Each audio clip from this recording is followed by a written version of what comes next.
ফেসবুকের মধ্যে কিন্তু ফেসবুক একটি বিশাল বড় আপডেট নিয়ে এসেছে। যারা ফেসবুক থেকে ইনকাম করবেন বলে ভাবছেন বা যাদের ইনকাম করার চিন্তা ভাবনা ফেসবুক থেকে, তারা কিন্তু সবাই ফেসবুক থেকে ইনকাম করতে পারবেন, ঠিক আছে। সো একটি ফেসবুক পেজকে মনিটাইজেশন করার জন্য পূর্বে যেই ক্রাইটেরিয়াটা ছিল সেটা হচ্ছে একটি ফেসবুক পেজকে মনিটাইজেশন করার জন্য লাস্ট 90 দিনের মধ্যে 10,000 ফলোয়ার্স এবং 6 লক্ষ মিনিট ওয়াচ টাইম এবং এর সঙ্গে 5টি অ্যাক্টিভ ভিডিও যদি একটি ফেসবুক পেজের মধ্যে থাকতো, তাহলে কিন্তু একটি ফেসবুক পেজকে মনিটাইজেশন করা যেত। এখন কিন্তু পূর্বের মনিটাইজেশন ক্রাইটেরিয়াটা সম্পূর্ণ বাতিল করে দিয়েছে ফেসবুক।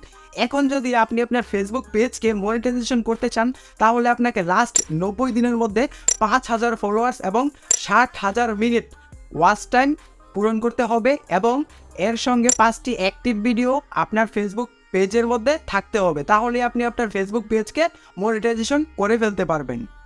সো আজকের এই ভিডিওটা এই পর্যন্ত। যদি ভিডিওটা আপনাদের কাছে একটুও ভালো লেগে থাকে, তাহলে অবশ্যই ভিডিওর মধ্যে একটি লাইক করবেন এবং কমেন্টের মধ্যে আমাদেরকে জানিয়ে দেবেন যে এই ফেসবুকের বিশাল বড় আপডেটটা আপনাদের কাছে কেমন লেগেছে। সো আজকের জন্য এই পর্যন্তই।